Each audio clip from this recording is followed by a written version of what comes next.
Hello, and thanks so much for taking Kristen and my presentation or session for TASTE 2017 Slowdown Strategies for Keeping Up with the Students Who Work Too Fast.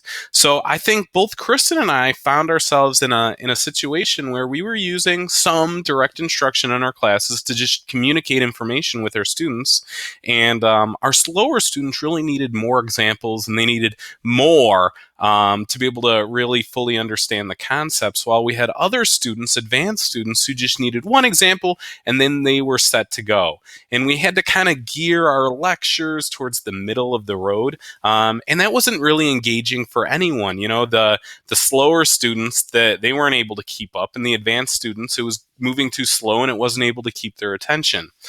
So we really turned to, rather than doing direct instruction and PowerPoints, we've really turned to using videos and guides to help guide our curriculum. And at least my strategy, I wanted to at least for my strategy, I wanted to create a classroom environment where students were able to work at a comfortable pace while always being engaged in the curriculum.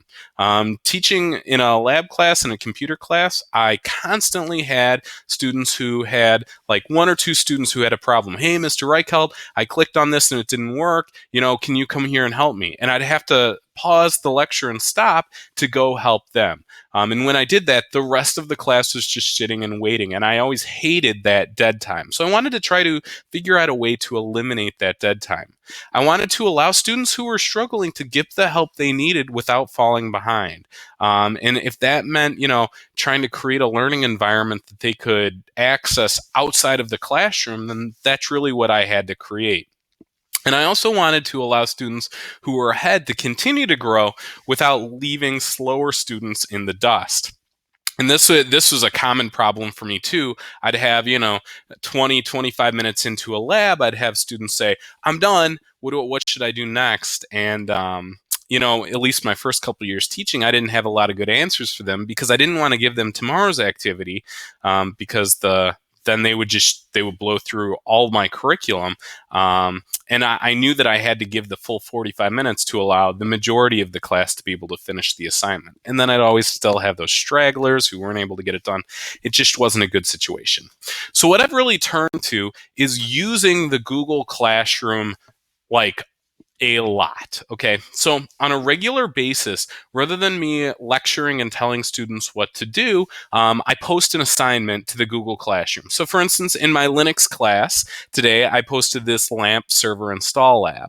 And then rather than having me demo and lecture how to do it, there's actually a video right here that they can click and follow along with.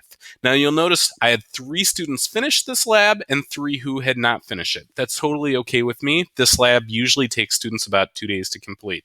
So they're probably right on pace. Now, these 3 students, though, who are done, what am I going to do with them? Well, I've created these anchor activities. And my anchor activities in my class tend to take about three weeks or so, all the way up until a quarter to complete.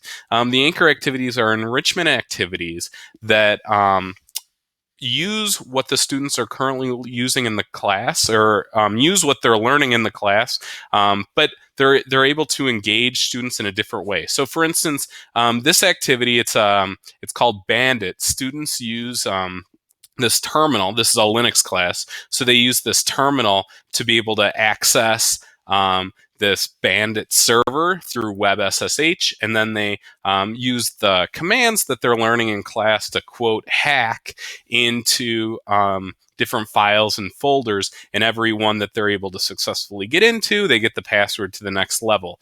And there's a total of 27 levels. And each level is a varying degree of difficulty, and they all kind of use, in order to advance to the next level, you really have to use the skills that you're learning in class.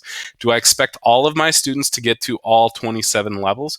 Absolutely not. But I think 3 or 4 of my students will beat all 27 levels, and most of the students in my class will get to probably level 20 or so, and that's kind of where I'd like them to be.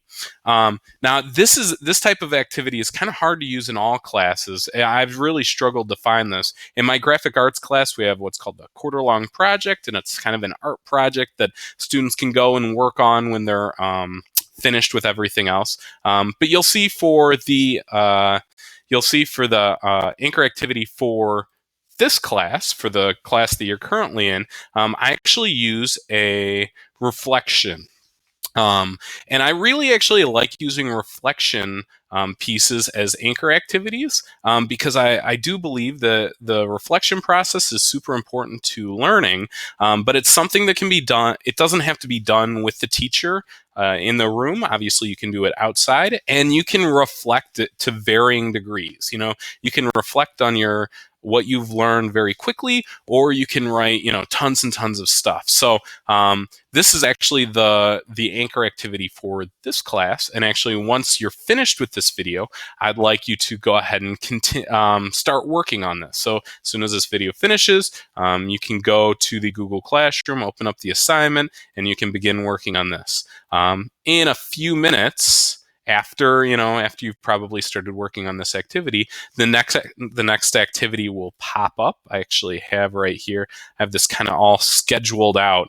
Now I have this scheduled out kind of into minutes right now. You are in minute 1 through 7, intro to the right classroom. But usually I schedule things out by days and things just pop up. So students they always kind of know what's coming up. They're always engaged in the curriculum, and I'm able to kind of move around and assist the students who really need help. And then we have those anchor activities there for students who finish early. They're able to work on something that's related to the class without really pushing other students behind. So right now, I'd like everyone to go ahead and begin working on that anchor activity.